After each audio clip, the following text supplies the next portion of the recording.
Nous allons corriger quelques exercices sur la radioactivité. Alors, premier exercice, c'est le numéro 6, page 287. On vous demande de compléter les différentes réactions nucléaires et de nommer le type de radioactivité, les éléments manquants. Alors, tout d'abord, nous avons l'iode, 5332, qui se désintègre et donne lieu à une particule qui est E-0. Donc, il s'agit de l'électron, puisqu'il porte une charge -1 et 0 veut dire que ce n'est pas un nucléon. Ce type de radioactivité est de type β-, puisque je vous rappelle que β- c'est la particule électron. Pour trouver l'élément dans lequel l'iode se désintègre, c'est-à-dire celui-ci, il va falloir juste utiliser le fait que il y a conservation du nombre de nucléons. Ici, on a 132 nucléons et à la fin, on en a 0, donc il faut également ici avoir 132. Voilà. Et puisqu'on a 53 protons et qu'ici, on a -1, c'est une charge -1, ici, on doit avoir 54 protons. 54 plus 1 moins, ça fait bien 53. Donc, on doit chercher dans le tableau des éléments périodiques quel élément a 54 protons. Je remarque que le xénon a bien 54 protons, 54 charges plus. Donc je complète mon élément en disant qu'il s'agit du xénon. Deuxième question, le polonium 84 qui émet une particule d'hélium, enfin un noyau d'hélium avec 2 protons et 4 nucléons. Il s'agit donc d'une radioactivité alpha, puisqu'alpha c'est la particule, c'est le noyau d'hélium. Et je complète en disant que 212 égale 208 plus 4 et 84 égale 82 plus 2. Donc il suffit de trouver dans le tableau périodique l'élément qui correspond à 82, qui a 82 protons. Donc je cherche 82 et je vois qu'il s'agit du plomb. Le plomb donc 82 charge plus. Donc Pb. Alors ici la désintégration transforme un élément, le manganèse, Mn, qui a 25 protons et 45 nucléons, et un rayonnement gamma. Donc il s'agit forcément ici d'une émission gamma, c'est-à-dire un rayonnement. Et la particule avant, c'est donc le manganèse excité, donc il a 25 protons toujours et 49 nucléons, mais il est excité puisqu'il va se désintégrer en donnant lieu à une émission gamma. On vous demande d'écrire l'équation de la désintégration dans les cas suivants. Donc le plutonium 239 est un émetteur alpha. Donc puisque le plutonium 239, c'est-à-dire 239 nucléons et 94 protons, se transforme en émettant une particule alpha, bien forcément ici je vais avoir quoi? Je vais avoir l'uranium 235-92, puisqu'on a 239 égale 235 plus 4, et 94 qui est égal à 92 plus 2. Je regarde 92 dans mon tableau périodique, ça correspond bien à l'uranium. Le potassium 40 est un émetteur β-. Alors, potassium c'est K, le potassium 40 donc c'est le nombre de nucléons 40, 19 c'est son nombre de protons. Il va émettre une particule β-, c'est-à-dire un électron, donc -1, 0. J'utilise toujours la conservation du nombre de nucléons. Donc là, j'ai 40 et à la fin, j'ai 0. Donc je dois avoir 40 ici. Donc je dois avoir 40 ici. J'ai 19 et j'ai -1. Donc là, je dois avoir 20. Pour avoir 20 plus -1, ça fait bien 19. Je regarde dans mon tableau. 20 protons, ça correspond au calcium. Donc le potassium s'est transformé en calcium plus un électron. Le potassium 37 est un émetteur β+. Alors potassium 37, c'est lui. Émetteur β+, donc il émet un positron, c'est-à-dire qu'il y a une charge plus 1, et ce n'est pas un nucléon, donc 0. Conservation du nombre de nucléons, 37 égale bien 37 plus 0, et 19 est bien égal à 18 plus 1. 18, le nombre de protons, correspond au noyau de argon. Il suffit de le regarder dans le tableau périodique, encore une fois. Je cherche donc numéro 18, 12, 13, 14, 15, 18, voilà. 18, c'est bien l'argon. L'iode 123 est un émetteur gamma. Donc l'iode 123, c'est lui, il a 53 protons. S'il est un émetteur gamma, ça veut dire qu'au départ, il est excité. Donc je mets un astérix. À la fin, je retrouve le même noyau avec toujours 53 protons et 123 nucléons, mais il est désexcité puisqu'il a émis un rayonnement gamma. Il a émis de la lumière. Et en émettant cette lumière, il s'est désexcité. Alors exercice 9, page 296, on vous dit qu'on dispose d'un échantillon radioactif d'iode 128 de demi-vie 25 minutes et on vous demande de calculer le pourcentage d'iode qui reste au bout de 50 minutes. Donc le temps, on va le compter en fonction du nombre de demi-vie, c'est-à-dire t, le temps, sera égal à un certain nombre de fois la période de demi-vie. Ainsi, on pourra dire n égale 1, ce sera au bout de une demi-vie, n égale 2, ce sera au bout de deux demi-vies. La formule qu'il faut retenir, c'est que le nombre de noyaux restants à un instant t est égal à n0, le nombre initial, divisé par 2 puissance n. Il s'agit d'une suite géométrique de raison 1,5. Autrement dit, le nombre qui reste diminue à chaque fois de moitié. Quand n égale 1, on a diminué de moitié. Quand n égale 2, on a diminué de quart. Quand n égale 3, on a divisé par 8, etc., etc.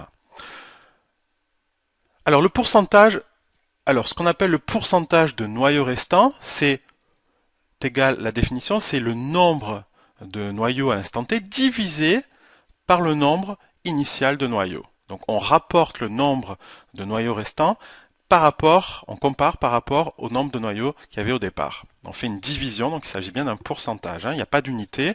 En haut, on a un certain nombre de noyaux, et en bas, on a le nombre de noyaux initial. Donc il n'y a pas d'unité, c'est bien un pourcentage. Donc si je fais grand N divisé par N0, je divise des deux côtés par N0, je me retrouve avec 1 sur 2 puissance N. Alors, calculons maintenant donc au bout de 50 minutes, c'est-à-dire 2 fois 25 minutes, donc petit n dans cette expression-là est égal à 2. Donc si petit n est égal à 2, je remplace ici n par 2, je me retrouve avec un pourcentage de noyau restant qui est égal à 1 sur 2 puissance 2, c'est-à-dire un quart, c'est-à-dire 0,25, c'est-à-dire 25%. Donc au bout de 50 minutes, c'est-à-dire au bout de 2 demi-vies, le pourcentage de noyau restant n'est plus que de 25%.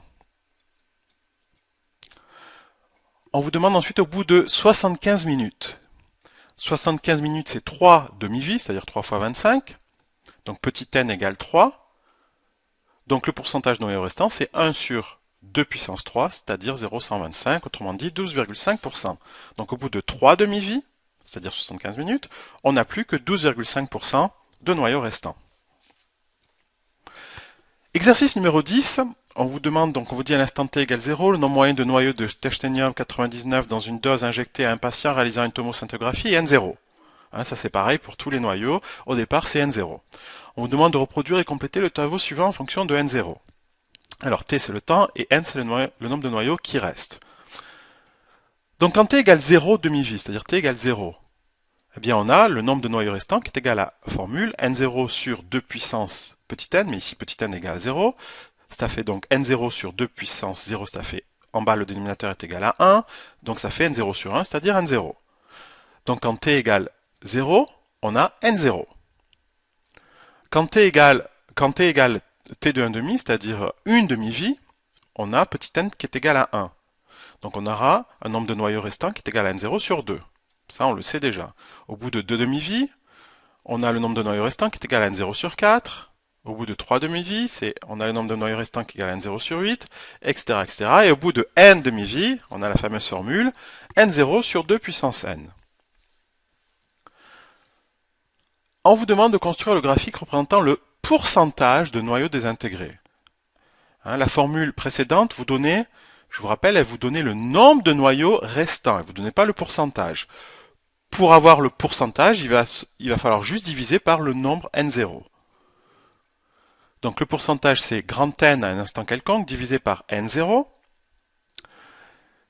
Et on trouve donc 1 sur 2 puissance n. Alors ça, c'était le pourcentage de noyaux restants. Maintenant, moi, je veux le pourcentage de noyaux désintégrés, c'est-à-dire non restants.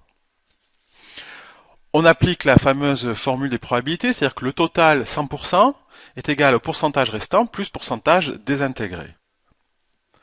Donc le pourcentage de noyaux désintégrés est égal à la différence, c'est-à-dire 100% moins le pourcentage restant. Très simple, c'est une simple soustraction. Donc pourcentage de noyaux désintégrés est égal à 100%, c'est-à-dire 1, moins le pourcentage restant, qui est marqué ici, c'est 1 sur 2 puissance n. Donc on a bien 1 moins 1 sur 2 puissance n. Je peux maintenant compléter ce tableau, où on me demande, donc sur la n, c'est la première ligne, c'est le nombre de demi-vies, 0 demi-vie, 1 demi-vie, 2 demi-vies, etc. La deuxième ligne correspond au pourcentage de noyaux restants, qui est de 1 sur 2 puissance n. Et la troisième ligne, c'est le pourcentage de noyaux non restants, c'est-à-dire désintégrés, qui est égal, on vient de le démontrer, 1 moins 1 sur 2 puissance n. Donc quand n égale 0, on a vu au départ 100%, forcément, restant, puisqu'il n'y en a aucun qui s'est désintégré. Le pourcentage désintégré, c'est 100% moins 100%, ça fait donc 0%. Au bout de n égale 1, on a 50% qui reste. Donc on a 50% désintégré. Au bout de n égale 2, on a 25% qui reste. Donc on a 75%, le complémentaire, hein, qui s'est désintégré. À chaque fois, on doit trouver que la somme doit faire 100%. Au bout de n égale 3, on a 13% de noyaux qui restent, donc on a 87% de noyaux désintégrés, etc., etc. Au bout de n égale 5 demi-vies, on fait le calcul, hein, on fait 1 sur 2 puissance 5. 1 sur 2 puissance 5, ça fait combien? Ça doit faire 1 sur... Alors 2 puissance 5, ça fait 2 fois 2, 4, fois 2, 8, fois 2, 16, fois 2, 32. Donc 1 sur 32, vous faites le calcul, et ça vous donne à peu près 3%. Donc le pourcentage désintégré, c'est 97%. On trace cette courbe, on trace la courbe du pourcentage de noyaux désintégrés en fonction du temps. Donc au départ, forcément, au bout de n égale 0, j'ai 0% désintégré, hein, il n'y en a aucun qui s'est désintégré. Au bout de n égale 1, j'ai la moitié, 50% qui s'est désintégré. Au bout de n égale 2, j'ai 75% qui s'est désintégré. Au bout de n égale 3, j'ai 87% qui s'est désintégré. Au bout de n égale 4, j'ai 94% qui s'est désintégré. Au bout de n égale 5, j'ai 97% qui s'est désintégré. Alors vous voyez cette courbe, c'est une courbe exponentielle, hein.